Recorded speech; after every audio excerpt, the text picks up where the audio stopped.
जी मेरा एक प्रश्न है आपसे कि मेरा माइक ना छीना जाए। हैं? मेरा माइक छीना ना जाए। ये सवाल है आपका कि माइक ना ये- छीना जाए। ये पहले हम ये आपको बता रहे हैं, मेरा माइक ना लिया जाए। मेरा एक प्रश्न है कि मैं 3 दिन हो गए यहाँ वृंदावन में आए हुए। तो आज सुबह जब मैं परिक्रमा लगा रहा था तो कुछ माताएं मैं ऐसे मिली जिनके पास ना तो ठीक से कपड़े हैं ना उनको भोजन मिल पाता है। तो हमने उनसे पूछा कि आपने गौरी गोपाल आश्रम में जाने की कोशिश क्यों नहीं की। तो उन्होंने हमसे कहा कि हमें वहाँ पे नहीं रखा जाता है। तो हमने कहा आपने महाराज जी से मुलाकात की या नहीं की। तो उन्होंने बताया उनके कर्मचारी हमको मिलने नहीं देते महाराज जी से। देखो हम तो आपसे मिल रहे हैं, सबसे मिल रहे हैं, सब आके मिल रहे हैं, हमसे अंदर बैठते हैं, सब आके मिल रहे हैं। कुछ माताएं ऐसी होती हैं जिन माताओं को कहा जाता है कि आप क्यों आई हो।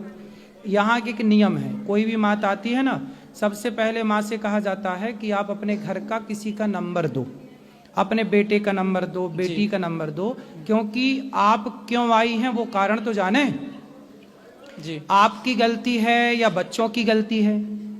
तो बच्चों, अब हम किसी माँ को रख लें, कल को उसका बच्चा कहे कि लो आपने हमें सूचित क्यों नहीं किया, तो हमारा तो कर्तव्य है कि हम पहले आपको सूचना दें। तो यहाँ 290 माताएं रहती हैं ना, तो वो 290 माताओं का पहले ये वेरिफिकेशन किया जाता है कि आपके घर में सब ठीक है। हम स्वयं बेटे से बात करते हैं कि बेटा तुमने अपनी माँ को क्यों निकाला। पहले हम 99% कोशिश करते हैं कि बेटा अपनी माँ को लेके जाओ, तुम अपने माँ की सेवा करो। हम पहले उसे मोटिवेट करते, समझाते हैं, तुम क्यों निकालोगे अपनी माँ को, क्यों निकालोगे, उसने तो नहीं निकाला तुम्हें। जितना हम समझा सकते हैं उतना समझाते हैं। अब हम जब समझाएंगे वो बच्चा समझ जाएगा। तो कुछ माताओं के बच्चे बोलते हैं अच्छा गुरुजी हम आ रहे हैं, हम अपनी माँ को ले जाएंगे, हम ले जाएंगे। तो फिर माँ बोलती है गुरुजी नहीं नहीं हम नहीं जाएंगे, हम नहीं जाएंगे। फिर हम समझाते हैं क्यों नहीं जाओगी मैया, आपका काम है कि बेटा आपकी सेवा। हम समझा दिए ना, वो समझ गया ना, अब आपको जाना चाहिए। अब वो नहीं जाती, बोले आप रखो रखो रखो। तो भाई जब बेटा मना कर दे कि मैं नहीं रखूंगा, मेरी माँ मर गई मेरे लिए, ऐसा जब बच्चे बोल देते हैं उन माओ को रखा जाता है। कुछ माताएं, अभी कुछ दिन पहले क्या हुआ, एक माँ बांग्लादेश से आ गई। वो माँ, उसके पास आधार कार्ड नहीं था, लेकिन कुछ एविडेंस उसके मिले जो बांग्लादेशी थे। फिर पुलिस को बुलाया गया, पुलिस आई तो भाग गई।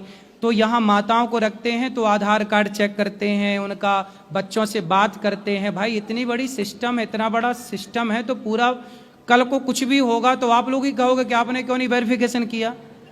तो ये समझो ना, तो वो माताएं वेरिफिकेशन में सहयोग ना करेंगी तो उनको बिल्कुल नहीं रखा जाएगा।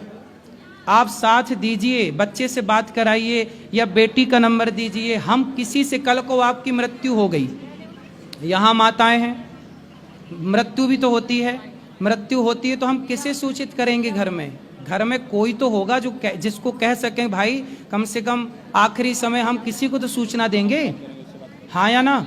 जी तो आपने उनको पूछो कि आपके घर पे कोई नंबर है। आप ही एक बार घर में बात कर लेते कि आपके घर में क्या दिक्कत थी। नहीं, हमने उनसे बात की तो उन्होंने कहा कि जब हम जाते हैं। नहीं, आप उनके घर में बात करते ना, बच्चों का नंबर लेते, आप अपने मोबाइल पे टाइप करते कि अपने बेटे से बात कराओ। हमने कहा तो उन्होंने कहा कि हम अनाथ हैं, हमारा यहाँ कोई नहीं है और हम यहाँ फुटपाथ में बैठ के भीख मांगते हैं और इसी से हमारा जो है चलता है। आप उनको ले आना हमारे पास जी, और एक बार आप ही बात करना उनके बेटे से जी, और फिर मेरी बात करा देना। यदि वहाँ पे बेटे से बात हुई होगी और बेटा मना कर देगा तो बिल्कुल हम तो द्वार खोले हैं। पर बेटा बोलेगा कि हम सेवा करेंगे अपनी माँ की, फिर भी माँ ना जाए, इसमें फिर माँ सही है कि गलत है?